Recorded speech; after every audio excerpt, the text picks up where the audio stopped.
Next up, the men's 400-meter hurdles. We saw Mikhail Jakobsen anchor the 4x100 relay for Minnesota. He is going to be in lane number 3. Brian Derby of Penn State, he'll be in the middle of the track in lane 4. Peterson, lane 8 from Michigan, Andrew Brian Derby, the defending champion in this event, nearly a second better than everybody else in the qualifiers. Yeah, it's hard to say if he was just running harder than everyone else or if he really is that much better. And when you get to the sprint qualifying events, the prelims, when there's so much looking around and there's so much of trying to save yourself so you have maximum amount of gas in the tank for the final, it can be a little deceiving. But let's see how Derby does here in the final. In the hurdles, too, these guys need to kind of run their own pace because they have it all set for the number of strides in between the hurdles.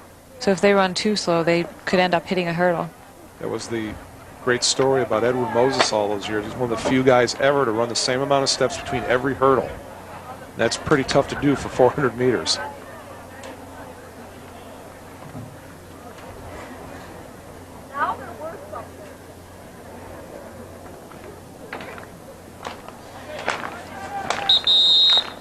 They're about set to get into the hurdles. There is Mikhail Jakobsen of Minnesota. He anchored the Big 10 champion 4x100 relay for Minnesota, the first men's event of the day.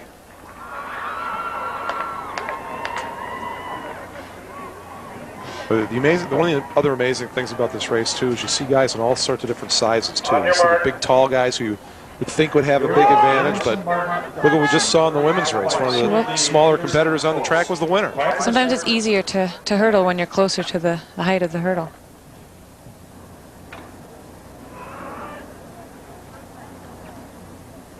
Jakobsen might have a bit of an advantage because he's staring right at the back of Derby in lane 3, and again, Derby is in lane 4.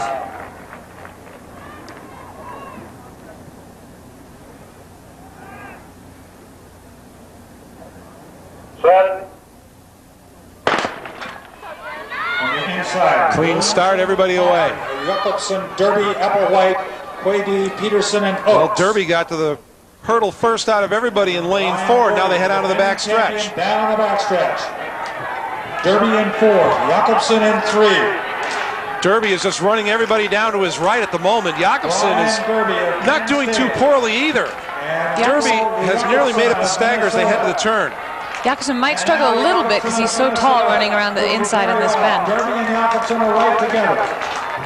2 more hurdles to go. Brian Derby and Jakobsen running 1-2 right now, and it appears that Jakobsen might have about maybe a leg up on it. Let's see as they go over the final hurdle. Jakobsen over cleanly. Sprint for the finish. Jakobsen trying to get to the line. He will get there first. Derby is second, and finishing third for Minnesota is Bob Quade. So a good event for the Golden Gophers as they go 1-3. And for the second time today, Jakobsen takes the tape and crosses the finish line first after also anchoring a championship in the 4x100 relay. 49.90. Coming off the last turn, I think we might see Derby stumble as he comes over the third to last hurdle. In the men's competition after 14 events. That one.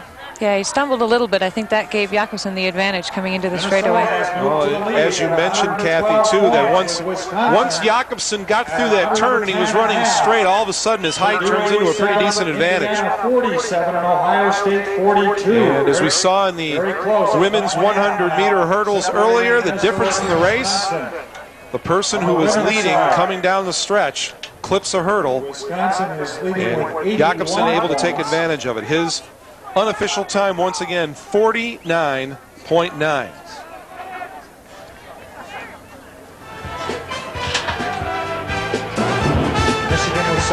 We have more to come, including the 200-meter dash as we continue in Madison at the Big 10 Championships.